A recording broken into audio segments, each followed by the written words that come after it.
I want to start to build a community online on social media. Where do I start? This is exactly the question I got today. And I'm going to answer it during I walk my dog. Where's my dog? So here we go. First thing first is you start by you. Who are you? Who are you? Like sometimes it's like very basic, but we don't know exactly how to introduce ourselves. Who are you exactly? And then who do you help? And then underlying this, I would encourage you to also make sure that you have clear values identified for yourself and for your business. Because once you start building a community online and on social media, you'll see that sometimes things happen and you need to make a decision. And this is when you make a decision that you align your values with your vision and you kind of figure out if this is kind of aligned with your values or if it's beyond and it doesn't represent who you are. So that you can apply that when you need to ban someone from your community or when it's time to maybe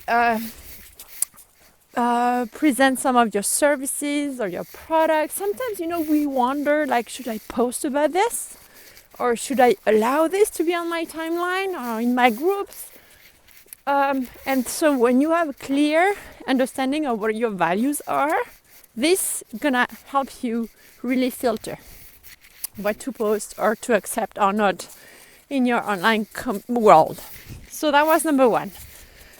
So when you say let's say I am a accounting expert and I help women entrepreneur to understand accountings like rock stars,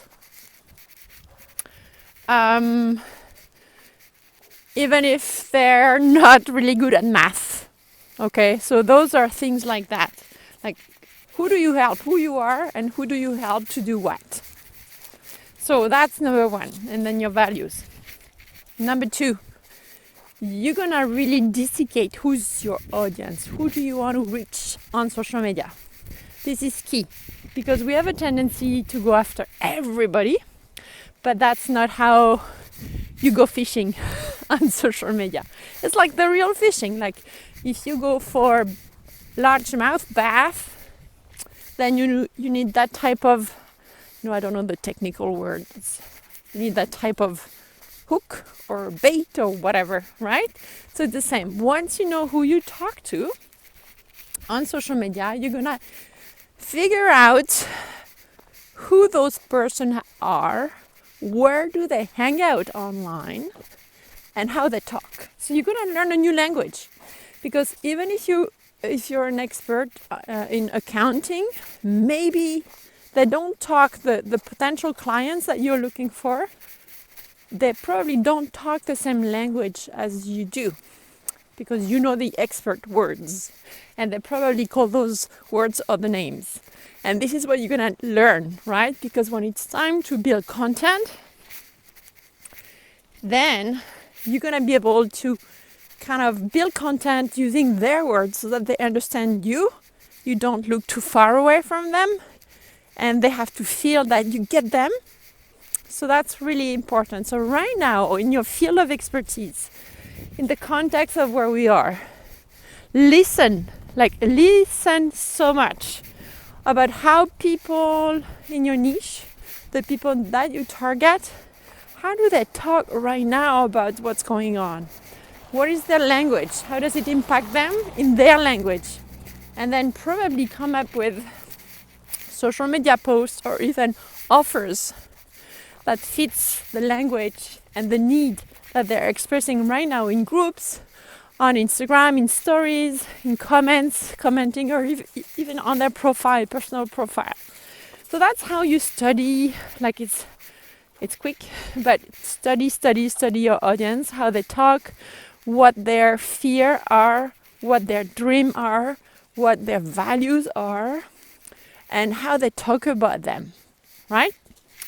And then number 3, where do you start? Well, this is when you learn the language and you know who you are and who you help, and you know what the challenges and the obstacles are for your audience. Then this is when you test your content.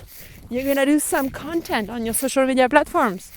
You're gonna test some images, some copy, like some text. You're gonna go with the image, some quotes, some questions, some videos, and then you're gonna see how your people react. And then if they don't react, try again. Change maybe the type of images, change the type of wording. Maybe you didn't listen enough about how they talk. So I hope it kind of inspires you to where to start. So it starts very inside you. Then it's like one step at a time. Who do you help? And then after that, you test. So now, we do exactly this in what I call the DNA Audience Lab with Social Media Love. We spend 2 months and we dissecate, I say, we identify the DNA of your audience together. So if that's of any interest, you just have to send me a DM. In the meantime, you can start right away with exactly the 3 tips I gave you. Ciao, ciao. Ah! Liam, doucement.